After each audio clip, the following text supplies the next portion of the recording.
I'm just enjoying cooking the food that I love to eat and love to cook, and people seem to enjoy it. Based around kind of depth, umami, smokers are the key point. It's a bespoke piece for us, so it was in between an Argentinian asado and like a Japanese rabata grill. Sushi grade scallops, which I'm going to plate for you a little while, but I'm going to do them in like a Nordic style. Okay. There's no point in taking something really earthy and natural and organic and cooking it in such a primal way, and they're serving it on a really modern, fancy, polished plate. I work for a couple of chefs where they're surrounded by cookbooks and they're sketching, and then they want to be left alone and they're in their zone. I just wish I had that kind of creative power. I respect that so much because it's a level of cookery only a few ever get to achieve. Where do you begin to have the audacity to think that you can do that? To then, it being one of the most iconic dishes we've ever seen, the Nordic cuisine for me, how desolate the landscape is and how much they do with it, and it's really inspiring. Plating is such a key point in food because that's where people can really showcase their skills. If you can make a dish look insane and taste out of this world, that is art and craftsmanship. Welcome to the Food Envy podcast, where we are exploring the visual side of food. Today I'm here with James Peck from Ember Restaurant or Restaurant Ember? Either. Which one is it though? Restaurant Ember, yeah. Restaurant Ember. Okay, great. So thank you so much for taking the time to talk to me today. Thanks for having me. What I'd really like to get from you first is possibly a little bit about your restaurant and a bit about you, really. So, where do you want me to start? The beginning of the restaurant? Let's talk about the restaurant. Coming out the back end of COVID, I wanted to do something that was totally different and separate ourselves from just a restaurant. I think being aware that the landscape is going to get tougher, I wanted to make a place which is theatrical. I'm an ex-military chef turned kind of having a stab at doing it for myself. So we're sat in at the minute number 13, which is a cocktail bar. It's only a month old, but the Restaurant Ember. It's been a year and a half now since we opened, and it's just a fun, nostalgic, eclectic kind of place to be that focuses on the experience and the customer journey from start to finish, just having a good time. And there's just no stuffiness, and it's all based around wood. So it's open fire cooking? Open fire cooking, completely charcoal, Japanese charcoal and British kiln dry wood, 100%. I have to say, walking in the actual restaurant, which we'll go into later, the smell is just one thing people know. The smell of the wood is just to die for. As soon as people walk in, the first thing go, oh, it smells amazing here. It smells so delicious. And like, it might not even be cooking, they can smell, but that smell of wood, it just takes them to a place where it makes them think about that campfire cookery, and it sends signals to their brain like they're in for a treat. So I think that's so exciting. I think it creates such a point of differentiation, doesn't it, really? I know you said certainly in this area, but I think at all, having that sort of visceral emotion or whatever, it really adds to the performance in the theatre of what I think people are looking for in restaurant dining nowadays. Food isn't just necessarily enough, is it? No, it's not. Having some point of differentiation, but also something like that just hits you as soon as you walk in through the door. It's powerful. I think as soon as you smell the smoke and you can hear the music and stuff, that all the right senses are going off. Like, okay, this is a food party. Like, you know, your expectation is already quite high when you walk in. So I find a lot of people walk in before they've even sat down, they've got a massive grin, and like already you're like, wicked. The standard's been set, and it gives us even more enjoyment to continue that. That's so powerful, because one of the things that I really enjoy about dining is the visual side. Being a photographer, the visual side is really important to me, and it's that sense of wow when that plate comes down. But you get it from people walking through the door and getting the smell. I mean, we're super lucky, and just seeing you walk in, welcome, have you been before? And as soon as they know, we all twig and we're like, brilliant. Yeah, let's give these people a party. Yeah, no, that's really good. That's really powerful. How long has the restaurant been going? So we celebrated a year and a half just now. So super young, super new. Yeah. We've had a busy first year and a half. It's been packed full of adventures, ups and downs, and all the things that come with having a restaurant, especially new business over COVID, right? Yeah, literally starting from scratch and finding our way in a landscape that's quite hairy at the minute. But we've got a very passionate team, so it's made it exciting, more than challenging. Well, I'm really looking forward to seeing the plating later. Yeah. So let's dive into that a little bit. So how would you describe your plating style? I know before we talked, you were a little worried because it's a little simpler than what you possibly thought the podcast was about. But for me, it's really interesting to see all food and how you make it look amazing. It's just interesting to see. My background has been quite the mountain, where in the army, plating wasn't a thing. It's slop, isn't it? Slop and soup and whack it out and more tea bicker, fling it on the plate. To going to work quite high end in kind of like higher restaurants of those with accolades that push for perfection. So going from kind of whatever for thousands to kind of refinement and 12 cover lunches in kind of, high end restaurants and staging in places that only accept perfection. I picked the things that I loved from places I've been, eaten, worked in, and our style of plating is an amalgamation of deliciousness, simplicity, and you can see everything you're eating. There's not an element on the dish you're like, well, I can't taste that. Where is that? Like, it's that. We want it to look good, and there are elements of refinement in our food, but ultimately we're a busy restaurant. So as soon as you sit down, it needs to be food that you can get out quick. It just needs to be visual pleasing, so but tasty and hot. So we pride ourselves on being simple, but flavour is primal. I think as soon as you char something, that's half the battle, right? Yeah, literally. You can burn anything and get away with it nowadays. You're surprised. Yeah. Even the chefs get burnt. Yeah. Well, I'm not surprised looking at the rig you've got out. Yeah. Is there a name for that type of? It's kind of, it's a bespoke piece for us. So it was in between kind of like an Argentinian asado and like a Japanese rabata grill. So that's what. Yeah, so it's kind of got a rabata surface area with the charcoal, but also has that asado height so we can smoke as well. So it's kind of amalgamation of of a kind of that Korean barbecue and that Argentinian one. It's just kind of its own little thing, but it's beautiful. So you must be quite heavily influenced by, because you mentioned those, and we also, when we were talking before, the Nordic cuisine clearly is something that you're heavily into. Yeah. Tell me a little bit more about those inspirations. So being an army chef, these kind of people and places weren't exposed to me. So when I left the forces, all of a sudden everything was new. So I had a good level of understanding about food, but I wasn't inspired by anyone in particular outside of your mainstream top 3 chefs, your Gordons. It wasn't until I started eating out and I started being exposed to new cuisines, and I was just getting inspired. And one of the cuisines, like the Nordic cuisine, for me, it's just the how desolate the landscape is and how much they do with it. And it's really inspiring, where sometimes we'll be in the city and you see chefs that maybe lack a bit of inspiration, and they've got the world at their feet. You can have any product delivered to them same day or next day, but you get people that are pushing some of the best food in the world, and the country is covered in snow and ice for like 11 months of the year. And it's just the technique, the preservation, the cleanliness of the plating, and just the whole philosophy of keeping it clean and simple. Just that kind of, Steve Jobs design of just like, it's simple, you can see it, and it's just, there's a bit of, hidden technicality, and sometimes something so simple are actually the hardest to achieve, but it's super inspiring. I think that simplicity, it's so great what you just said. Simple is not easy. It's one of those things that looks easy. You can't hide. Can't hide behind something so simple. Yeah, and the ingredients have to be even better, like Japanese cookery and stuff like that. Their ingredients are top notch, but they don't do a great deal necessarily with them, and that just sinks. And then it's how you clearly cook. The restaurant's heavily inspired by barbecue culture around the world. So we've got anything from kind of like that Mexican kind of style of food. We're using proper Guadalajara tacos, and we're using like dressings and stuff that are traditional, that found in parts of Mexico, all the way from like Japanese. Our scallops are like Japanese scallops. They're beautiful sushi grade scallops, which I'm going to plate for you a little while. But I'm going to do them in like a Nordic style. Okay. But it's based around kind of depth, umami, smoke is the key point. Sea, salt, and smoke. So there's a lot of combo. Combo. What else do you need? So when you say that the scallop's going to be in the Nordic style, what does that mean? The way we're going to plate them is we've got a beautiful sushi grade scallop, but we're going to keep it really clean, really fresh. And this time of year, seafood's fantastic because the oceans are so cold, and the quality of fish that are coming out are just another level. So we're going to do a cured scallop rather than a hot one, because our winter menu is quite heavy, quite rich, and I wanted something on the menu that almost is a little palate cleanser, a little freshness in there, just to kind of keep the palate awake, and before you get another load of something smoky or umami, I wanted something light with a bit of green apple, which again at this time of year you don't really see something so light, but it works so well with such a good scallop. So. And because a big part of Nordic cuisine is the sort of forage nature of it as well. So do you try and do any, not personally necessarily, but do you get that foraged element in? It's something I'm surrounded by. I've got some fantastic people around me. I've got a chef in London, one of my closest friends, who has Anglo in Farringdon, which is a fantastic restaurant. And he has kilner jars. His whole restaurant is surrounded by kilner jars.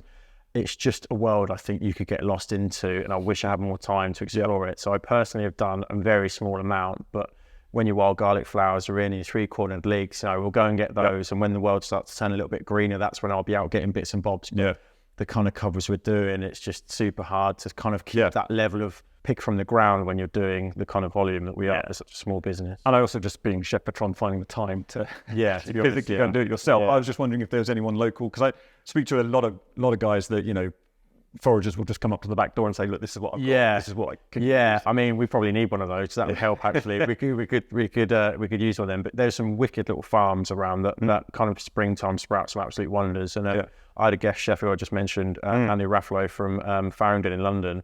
And he done a pop-up in our restaurant. He basically brought a Michelin level dining experience to the county, which the county's never had. Okay. And it was only walking outside of our last restaurant, which was on a farm. And he was like, "You got 3 corner beets growing there, I'll grab them." And all of a sudden he's coming back with a gastro tray of stuff that I didn't even recognize. Yeah. And it's just amazing. So it's a rabbit hole that I'm yet to explore. Yeah. I can imagine it's one of those things, once you get into it, it's like, that's the only way it's going to be done now. Yeah, for sure. So when you are developing a dish, and you've got that plate in front of you, where do you kind of start, or is it an evolution, or are you collaborative with your guys? For sure, I'll be honest, it's a mixture of all three. The scallop dish I'm going to do for you today is something, the dish in my head I wanted to do, and then we played around with it for like the last week, and then my head chef put one up, and I was like, "Oh, I like that," and we went from pear to apple, and then we played around with some different stuff, and it evolved together as a team. So I might sometimes put the idea in, like, I would love a cured fish to line it up. Let's talk about the acid. Let's talk about that. And people will put their bit in, and we work as a team. I think when it comes to the dish, the first place to start is I look at my menu and I think, right, I need to diversify the offering a little bit. You've got your richness, you've got your smokiness, but let's give people the opportunity to have something a bit lighter. So we look at balance. Okay. And it starts with the ingredient and the time of year for sure. What's best in season? I'm sure you'll hear that from most chefs that you speak to, is what is at its best right now. So that's our focus. Okay. But when it comes down to actually, so you've got the ingredient, you've got the glaze. Yeah. I mean, does it, because again, some chefs I've met will start to draw stuff out. They will have a plan in mind. I can't draw, so that's out the window. I'd be honest, it starts with what I want to achieve. Do I want something that's visually really refined? Do I want a bigger plate and then a small petite dish? I think from a design point of view, once I've got the flavors and the textures sorted, when I'm thinking about plating, I think about the ingredients, I think about the color, and I want every ingredient to shine on that plate. So many people I see will plate up quite a dark autumnal dish on a really dark plate, and it looks great and tasty, but you can't see half it. It's really dark, whereas put on a lighter plate and you can see the sauce are clear and you can differentiate the ingredients. It helps when you're eating, because you want a little bit of that and a little bit of that. Sometimes when it's a bit dark and you just end up forcing it together and eating it, whereas a lot of chefs, when they plate it in a way that how they want you to eat it, whereas each spoon or forkful has a little bit of every ingredient on there. So, and would you say that's more what you would try? I look at something and I think, how would the customer eat it? And I think in the beginning of my plating up journey, when I was finding my first, head chef role, I was too busy what it looked like, and I forgot about how it'd be eaten. So sometimes I'd have a dish I'd be super proud of, and then the feedback would be, it's really hard to eat because the bowl's too small and you can't get a spoon in there. So you think about how people are going to eat it. Yeah, I mean, it's really important to have that functional aspect to it, isn't it? For sure. To be honest with you, to think that through. But it's interesting, because I was chatting with a different chef, and they were saying about, and it never occurred to me before, that chefs generally, 95% of the time, it's about smell and taste. Yeah. Which is great, but then as soon as the diner comes in, it's visual. That's the first thing that they all, well, possibly in your restaurant, there's smell. Yeah, as we covered, which is wonderful. Then your ears go. Yeah, absolutely. I like it, But then it's the first thing that they will do. It's the visual. And I said, one of the pleasures I get is that wow factor when it gets put down. The craftsmanship. You can't get away with it just being too heavy one or too heavy the other. I think the chef I did on the last podcast, Kareem, who you know, was saying that he wants both factors to be at about 85%. Yeah. Both are important. It's not one or the other. Yeah. One doesn't take precedence. It's about both. And I think that was a really interesting point. For sure. I think most chefs you'd ask to, they're probably answering that question for the first time, where it's quite a natural process and quite organic for people, and they probably wouldn't think too much. It's probably interesting from a chef to think, what am I looking for? Because naturally you gravitate towards a certain style of plating, or the way, a lot of chefs, sometimes some of your top chefs, you can see that it's their plate of food, not knowing that it's their plate of food. You might see the picture straight away and know that's Noma, or that's just Afton, or that blah, blah, I think people have their own personality on the plate and stuff like that. But I think if you were to break it down, most people, almost, it's a lot of it's very organic, and it's just their style, and they just gravitate to a certain style. Whereas I think it's quite interesting when you ask yourself that question, you're like, actually, why do I do it like that? And then it's quite interesting, because then you get into your own mind a bit as well. I think the design aspect, and I take your point about drawing, because I can't draw either. Is it on social media? I think it was Sat Bains, who I've seen a few times, and you just see they've done like a time lapse of him drawing the dish, and then you see the actual dish. Yeah. Clearly, he's quite a talented artist, which does help. It does help. But I think if I was a chef, I would be like that. I think even though I can't draw, I would want to have a starting point. But I guess it comes through confidence and experience, that it's like, right, let's it's a good reference, right? So if you're able to draw the dish, you can see how far that may have evolved from sort of inception to on the plate. If you've drawn a dish and by the end of it, you've tasted it and you've got that it looks nothing like the drawing, or it looks exactly like the drawing, you can see the journey, you can refer back to it. And there's a lot of chefs that will cook a dish like your high-end restaurants that are so good and people want to come back for it, and it will stay. You know, that season will come around, they'll use that dish and it might alter a bit, and having that sketch and that picture and that kind of catalogue of imagery, it's perfect for them. Because like last year it was, we could refine that a little bit. Actually, that flavour profile, let's change it. It was nice, but there's probably a better way we can do that, bring that flavour in and make it a bit more interesting. So I'm very envious of people that can sketch like that. I've worked for a couple of chefs where they're surrounded by cookbooks and they're sketching, and then they want to be left alone and they're in the zone. I just wish I had that kind of creative power to draw, but mine would look like a Lego man on a Lego horse on a plate or something. I end up making anything look like a willy. It's not even a sausage. No, it's not. It's a nice salmon dish. Talking about influences, the Nordic chef that you mentioned, Niklas, you're going to have to... I've probably butchered that name, but not as badly as I probably did. I'm really interested to show you some of the pictures that I took off the internet, just to see what you... what I see. Because I can definitely see, you know, a lot of the pictures on the... just cycle through them. I'm just interested to know what you... It's just straight away, you just know you're going to get... like, that's clearly a heart of some description. And you can just tell it's going to be smoky. It's just simple, clean flavors, but you can see what everything is.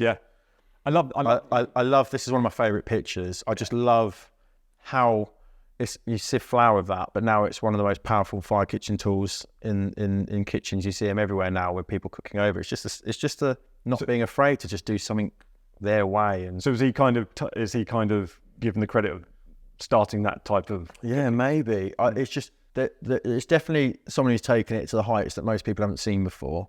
And it's definitely a movement that isn't new, because this goes back right to kind of your Anglo-Saxon style of cooking, right? The things that he's cooking on is very back to the Dark Ages. That's the USP of his brand now. So it's definitely not a new style, but it's new for where we're at now, especially with like where gastronomy is now. But just like it's just pure, unadulterated, simple, clean cooking, and it's very inspiring.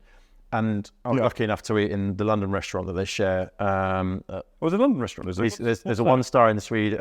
There's a 1-star in Sweden, but he's got a restaurant in London. I always forget what it's bloody called. It's Restaurant Eskstedt, but it's Old Scotland Yard. And Theres is the head chef there. She's cooking some absolutely fantastic food. I was lucky enough to enjoy a dinner there, and it was everything that I wanted in a restaurant. And it's like my restaurant, but on a bigger budget with a lot nicer ingredients. And it was just like, this is where I need to get to. This is what you're aspiring to. This is like my inspiration. Just in terms of the style and the wine and the sommelier and stuff like that. You know, I'm never going to have a sommelier. We're a casual dining restaurant.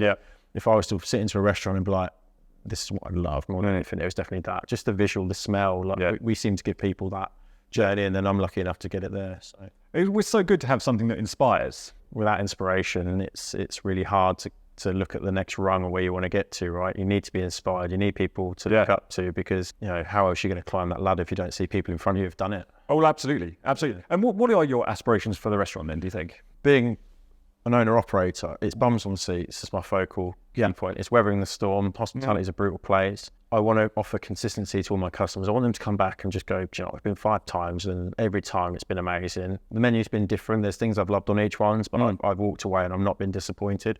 Pushing consistency. I want to see my team all grow into the next sort of part of their natural progression. They'll all step up into the next role, which we're kind of started doing already now.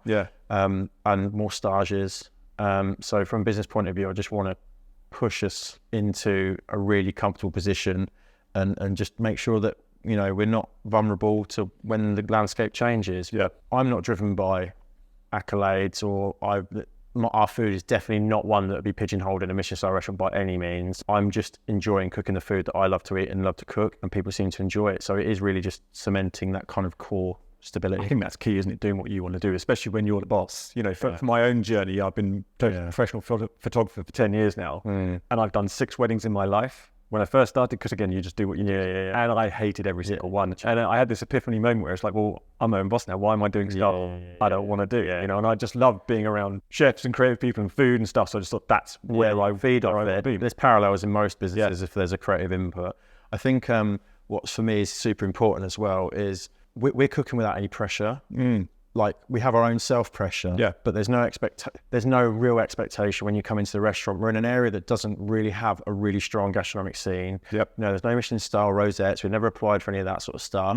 We're nice and busy, and people seem to enjoy us. I think the day that anything ever came along from like an AA point of view or anything like that, be the day where someone walks in like, well, it should be amazing. Like the expectation, the dynamic changes. And I love going every day and do what we love and people enjoying it. I love that kind of, we don't have an expectation pressure on us. So it gives us the opportunity to surprise people. And actually sometimes like, you get more out of someone when they're pleasantly surprised by something they didn't think was going to blow them away, rather than going to a really high-end restaurant and leaving like, yeah, it's really good, but Jesus Christ, once the build it, I must be like, oh. Anyway. Exceeding expectations are one thing. Yeah, it was hard, right? And it's just... And to keep doing it. That's the hard defensive game. And I just wouldn't want that pressure, because I enjoy my downtime. I enjoy my family life. And I think if we ever got 1, 2 rosettes or anything like that, or if we ever applied for anything like that, and I'm like, every day I'd just be bricking it. And I see chefs lose their mind. And I've got close friends to me that really struggle not having something they've spent their whole life achieving for, and it really affects their mental health. And I see how powerful it is. I agree. Going back to a point you mentioned before about consistency, how have you found that, cooking on wood, cooking on open fire, when I guess you're more used to the more precise cooking? Other than timers and water baths. Yeah, what's that been like? It's like learning to cook all over again, which is so exciting. No one knows it all, but this style of cuisine, it's almost like learning how to treat a piece of meat again from scratch. There's no pan, you wait for a pan to get screaming hot, you sear it off, you put it in the oven on a controlled time.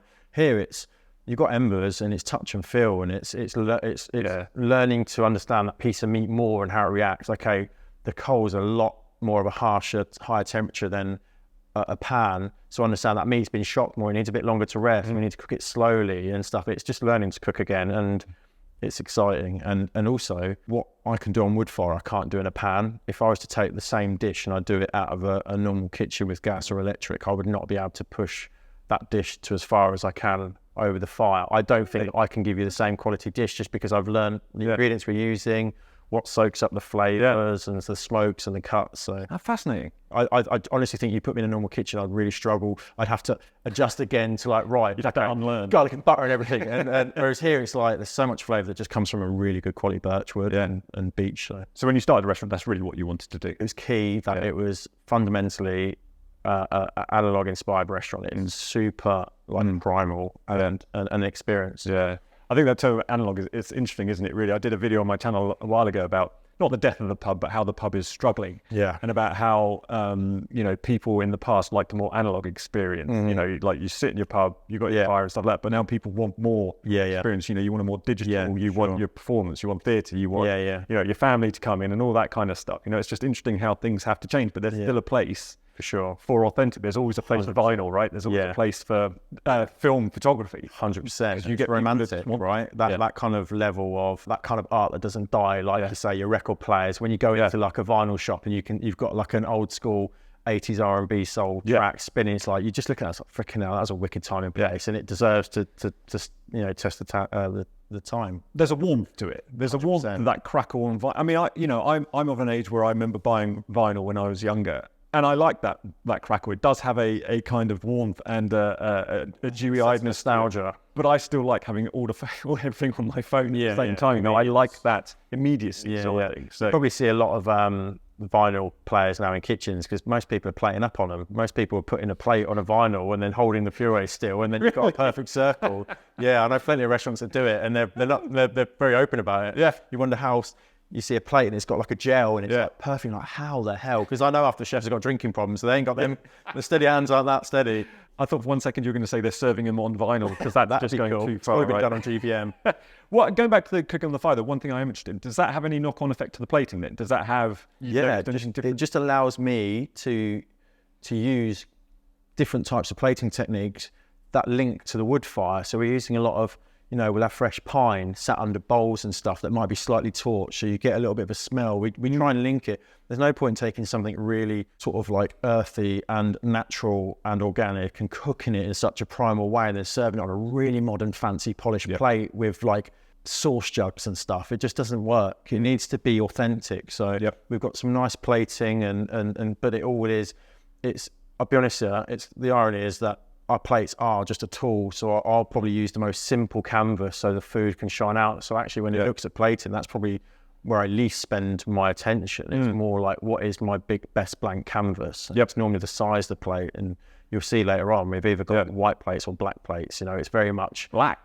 Yeah, we've got some black bowls which are really moody when we're trying to do something like really, like we've got a sticky toffee pudding with miso and black garlic, and you can't even see it, and it's dark and it's rich, and we want you to like, it's like a never-ending bowl, you can barely see it. And I've done that on purpose because it does look like it's like your last bit, and you can't tell how big it is, and you just dig into it, and you can't see it's got roasted white chocolate and things in there. So it's monochromatic when you serve it, and then when you dip in, you will find something. You're finding something you can't see, and you're like, "What's that crunch? Is there nuts in it?" And like, it's roasted white chocolate. It's like you're looking for it because it's almost like that super black, where you just like. But that's been done on purpose. I didn't want them to see how big and rich and how much naughtiness is in that bowl, and then you just have this glowing gelato on top. You know, to cook a sticky toffee pudding is something that I was like, I can't cook anything that's too simple. You get it everywhere. Yeah. So we've definitely worked very hard to get one of the best ones you could possibly have. And we're very proud of it. And it's quite nice to have something so simple and recognizable, and people kind of think, cool, kind of a sticky, safe bet. And then they're like, wow, what the hell? What's in this? And like miso, black garlic, roasted white chocolate. I can't get my head around that black garlic. Oh God, you're gonna have to get your mouth around it later. You have to have one. Goodness me, no, that sounds amazing. I mean, again, that's what I love in dining is that surprise element. Yeah. You know, when you don't know exactly. Yeah, surprise. It's better than you were expecting. Yeah. And on your menu, do you keep it fairly simple as well, so you don't give much ingredient away? led? Yeah, you just generally will get scallop, green apple, coriander, or something like that, and then you're a bit like, you know, if we are doing like a ceviche or something that's probably a little bit different than everyone would go for, we'd let them know, just because there's nothing worse than saying scallop, dashy, whatever, and then it comes, it's raw, and the person is expecting like a really hot scallop and stuff. Yeah. So especially for this area, we have to just be a little bit more selective with the way we portray our menu. But yeah, it's simple. It leads a little bit to the imagination. We're not too crazy. Everything's familiar. The one dish that we have in the restaurant is a plate of carrots. We don't peel them. We don't top and tail them. We just cook them over hay and they're smoking. We serve them with a delicious sauce with a few little sort of garnishes. It's just a plate of carrots stacked up. And people are like, carrots blew me away. I'm like, that's the dish we spent the least amount of effort on. Yeah. And it just shows, I think that's what we enjoy. I think that shows confidence, doesn't it? It shows confidence in what you're doing, it shows confidence in your ingredients. And visually, I mean, I imagine that must look pretty cool as well. Yeah, weirdly, as a chef, you're thinking, these guys just plop some carrots on a plate and just charge me £8 for it. And then they start eating them, they're like, We take pride in the simplicity of our cooking. And also, it's people that are learning to cook. We've got apprentices in there. There's no they don't look at something and think it's going to take me years to get them to understand that. Everything's quite quickly relatable. So you're finding like apprentices are able to cook quite high-end plates of food with technique, and it's not too unachievable. Instead of, sometimes I've gone to a restaurant, I'm like, I'm never going to be able to get on that section because the food just looks like it doesn't look like food anymore. It just looks so refined, and it's more about how straight and pretty and how clever we can be rather than how delicious it is. So I love to eat in restaurants where I'm like, how do they even plate that? It blows my mind. I love that, but I also enjoy putting something in my mouth and be like, I can imagine the pressure, because I was chatting with a guy called Ben Watson, who was at 3-star call by Claire Smith, and some of the stuff they were doing on there and the pipe work and stuff. And he said, if you just get one of those wrong, it's like start again. Yes. And when you're doing, I got a fairly shaky hand as it is. Yeah, I respect that so much because it's a level of cookery only a few will ever get to achieve, and it's such a special place. Me personally, I think I'd end up going mad.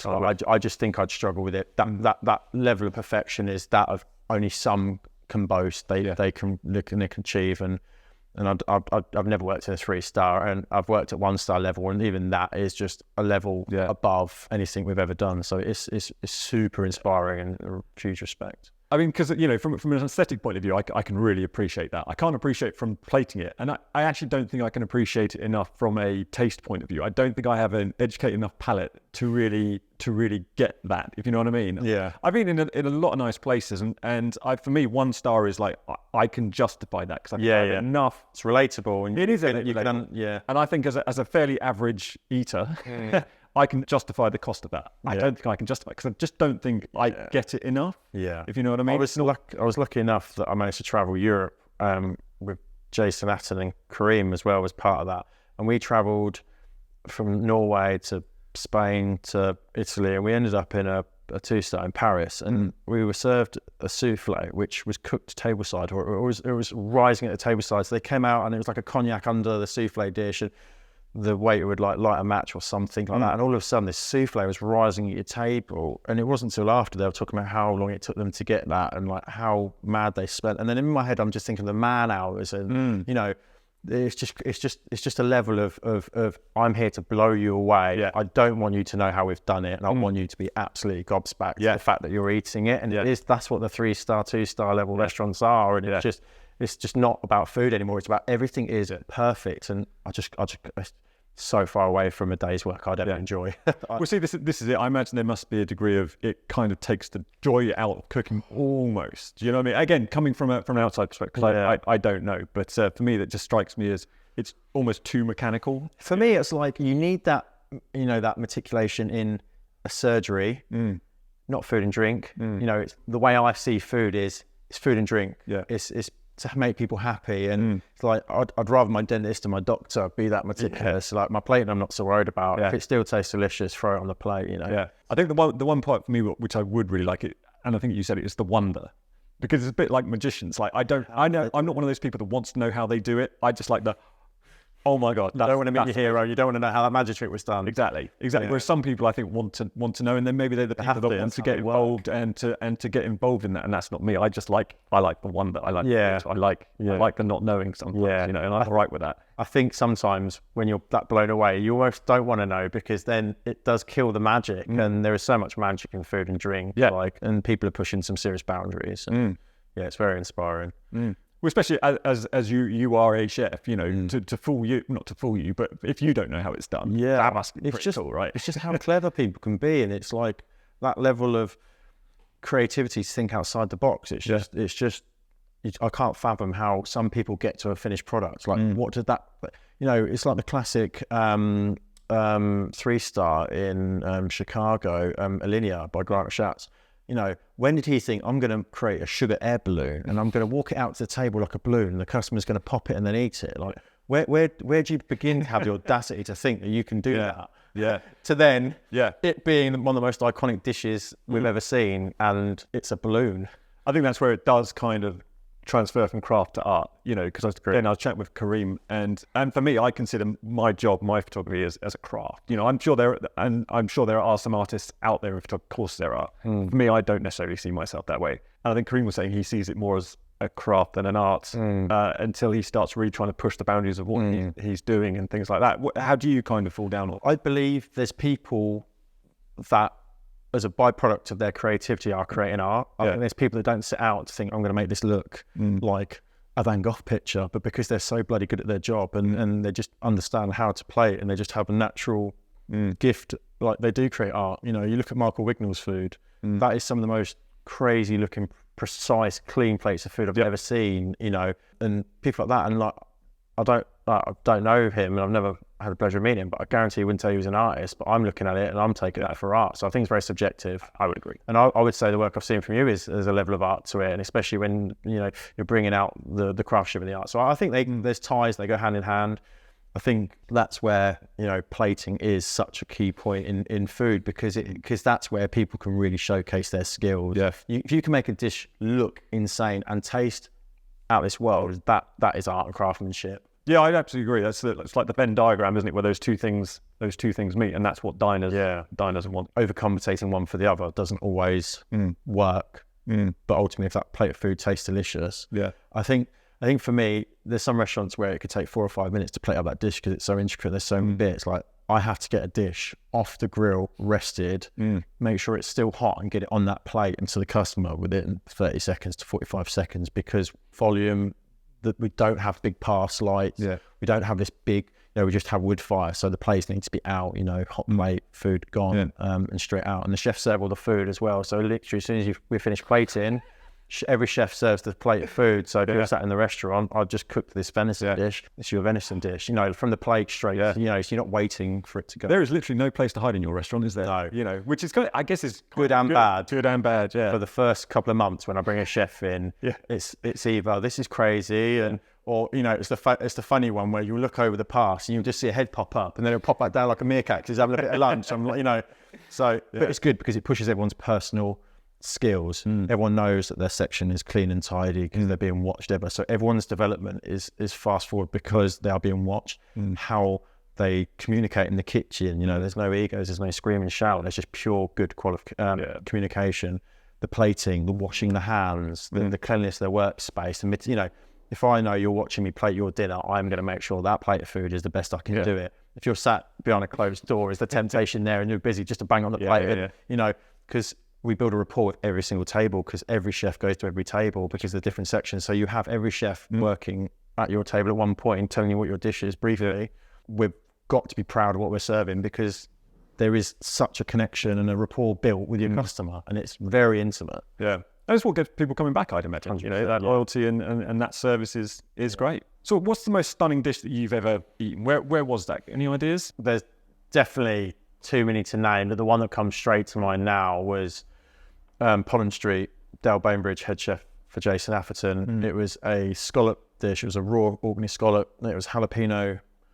It's like a jalapeno granita with like dill, and it was just scallop which was just cut perfection, and each scallop had each little individual bit of garnish. And I can't remember the exact techniques he used, but it was a granita, but it was just meticulous, and it was clean and beautiful. And I remember eating that thinking, just, it looked really simple, and I didn't expect to be blown away. And I remember tasting the heat of the jalapeno and the sort of earthiness and the freshness of the dill and the sweetness of the scallop, and it was just beautiful. And then I'd say the snack courses at Adam Hanlon's are some of the most beautiful plated food I've seen, when you're having kind of like anything from the bar snacks or his tasting menu, just the level of detail. And this was before we got a star. It was just, you know, even the bread course, the bread comes out of like a little sack, and you've got chicken whipped butter and stuff like that. So Adam Hanlon's snacks are very inspiring, just how much flavour they can cram into something so small and delicate. Pollen Street as well is one of the best meals I've ever had, and just what they're doing there and their plating is inspiring. I've been lucky enough to eat there a couple of times now. Adam Hanlon's stuff, because I'm a bit of a fanboy on his Instagram, to be honest with you. His plate, because he does a lot of plating videos. Yeah, for sure. Oh my goodness. Yeah. And then what it looks like, and he makes it look so easy.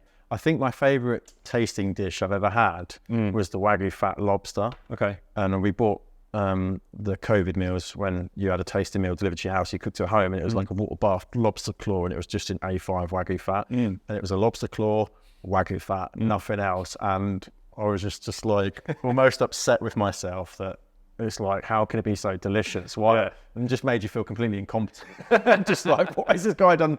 One protein and a fat, and I'm just confused. Really, really inspiring again, and we're lucky enough to work with him and done pop-ups and stuff. Oh, really? So we've done a pop-up in the old Hoxton site and their guys. So we've eaten in the restaurant a few times. So and the bar downstairs is a good place to finish as well. Is that Frog or is that different? The Frog, when it was at Hoxton, we took over on a Sunday when they were shut, and we were lucky enough to do a pop-up. So it was quite nice doing kind of our own food in there. That was good. So can you just give us a little bit of a rundown of what you're going to be playing? It's a bit of a weird one. So everything is tied in with wood fire, but the prep techniques are where we've used the wood fire on these two dishes, more so the first. So we're going to do a little snack, which is the first thing you eat when you come into the restaurant, and you see them everywhere, loads of little cute tarts and crostades and stuff like that. Ours is like a Frida brick tart. And we've cooked carrots, which we haven't peeled either, because I want the skins. I've got real good flavour in them. We've cooked it really slowly in roasted yeast and butter, so the starch turns to sugar, and you've got the sweetness of the carrot and the nuttiness of the brown butter, and that kind of like yeasty earthiness, almost like that fermented flavour pulsing through. So it's going to be a nice little snack with a roasted yeasted carrot puree, a little bit of pickled walnut, and then we've candied some walnuts, which we're going to shave on top. So it's going to be a really sweet but pickly and well balanced, hopefully. And you'll enjoy a little snack, and it's a one biter, and it's nice and beautiful. And we serve it over pine. We put a few pine needles into the carrots as well, so it has a link. So that's the first. So you've got some orange, you've got some green. It's just it's visually just a beautiful little dish, and it, again, the style of plating is something I've been heavily inspired by from kind of like your Scandinavian movement. The kind of the visual aspect, the leaves under the bowl. You see, like you can't eat the leaves, but it just makes you connect with the ingredients more. And the second dish I'm going to do is the fish course of the tasting. We have done for so long. We cook scallops in the fire, which I absolutely love. But we wanted something on the menu that just surprised you a little bit, and you weren't expecting it. And we take some really good quality Japanese scallop. We slice it thin, and then we have some really fresh green apple, which we lightly pickle, really simple. Cure it, and then we've got a really nice kind of like vinaigrette with like lemon and coriander. It's a really clean fish dish. It's almost like a palate cleanser and a fish course before you go from like sweetness of carrot into kind of like your bread course, which weirdly enough comes after the scallop, which I've had in a few places, and it gave me the confidence to think, you know, I'll put the bread where I want to put the bread. Yeah. I want you to have the bread later. Yeah. So we have a nice cornbread with a roast yeast butter as well. So yeah, it's 2 dishes, Yeah. both inspired by wood fire, and prepped using the fire, but actually cold plated and not actually in the fire this time. Okay. So I'll cook a few bits for you. Yeah. Perfect. Can't wait. Yeah. Lovely stuff. And so we've got a fresh Japanese sushi grade scallop, which I've just sliced about half an hour ago. And I've frozen, I put in the freezer just to firm it up. So when it goes on the plate, it's nice and firm and cold. And then we're going to do it with green apple. Okay. So we're basically going to make a roast. So I'm just going to starting by getting some nice slices of the green apple. Yeah. We don't do a great deal to them, apart from a bit of salt, because the apple's got so much acidity as it is. Okay. And was this dish a collaborative effort? Was this one you envisioned? Yeah, I'll be honest, I saw something done with nashi pear and a cured fish, and I thought that would work really well with something we already do in the restaurant. And it's something, again, it's an inspiration you see online from some of your sort of chefs you look up to, kind of like the technique in plating, and it's something that I was like, do you know what, it's completely different to something I'd normally do. I'd love to give it a go, and we've just kind of done a bit of R&D on it. And so essentially we're going to build a kind of rose with this beautiful scallop. I'm going to show you how we season it as well. Chefs love it when we're in the dog toffee on a busy service. Chefs absolutely love it. Okay. So all we do, a little bit of Maldon sea salt. And then we have this nice little, it's kind of like a lemon yuzu vinaigrette. And all we're going to do is just a couple of little drops, just across the scallop, and that's just going to help cure. Just give it a little brush over. So that's super lemony, is it? Yeah, it's super citrus. It's going to start the curing process. Obviously, you've got the citrus of the apple. And this is the fun fiddly bit the chefs love. So essentially, you're going to make like a really nice little layered rose, and it doesn't have to be super perfect. It doesn't need to be precise. It's got to look nice and natural. But what you're going to get in between each layer of the scallop and the apple are these beautiful kind of citrus notes. Oh wow, look at that. And then I'm going to transfer it over there. This is the fun bit. How many times did this take you to get right? A few.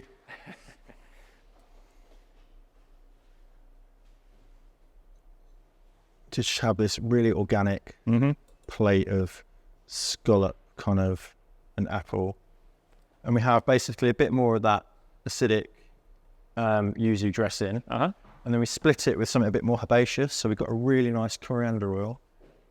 We go a bit heavier in it. All we do is give that a nice little mix up, and we just almost like redress the scallop, just kind of with the coriander and the citrus. Those colours are beautiful. Yeah. And then we've thought about kind of the flavour profile. And we've got some really nice kind of red vein sorrel, which are beautifully spliced of green apple and lemon. They just add a perfect little flavour of kind of acid kick as well with the sweetness of the scallop. They just kind of reaffirm that it is a cure. It's nice and fresh and light.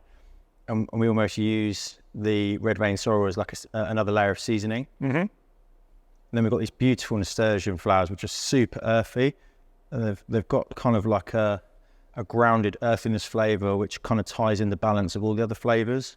So it's not just too sweet. You get this little kind of like, it's almost like this alkalinity.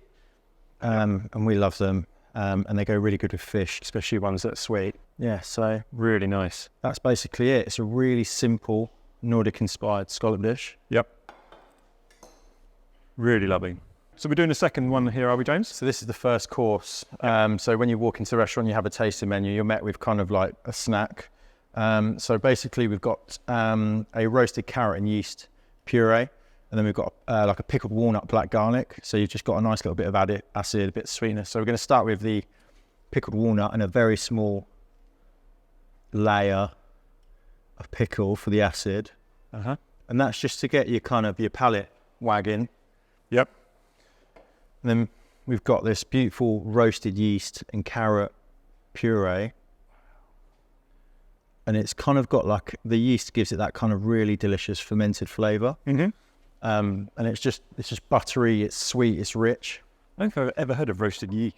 Yeah, you just dry roast in a pan, you get this depth of umami. Wow. And then we've got, to kind of play in with the walnuts, we've got candied walnut, which has obviously been done in like a stock syrup, very classic, very sweet, normally seen on pastry, but we're just going to microfiber it. And all that's to do is give us a nice little bit of sweet nuttiness on top, and it almost like dissolves and you can barely see it. You just have this really nice sweetness over the dish. Okay. Really, really simply, we just serve that amongst some beautiful pine, which we've actually infused in the carrot when we cook it. So it almost looks like a little carrot custard tart, and it's the first course. Yeah. Fantastic. Yeah, it looks amazing. Perfect. All right, lovely. So I mean, it's super simple. Simple. It's not going to be a 10-minute, 10 elements. Our food just doesn't work that way, but hopefully that. Super Scandi though. Yeah. What do you think? Do you like it? Yeah. Do you want to eat it? Absolutely.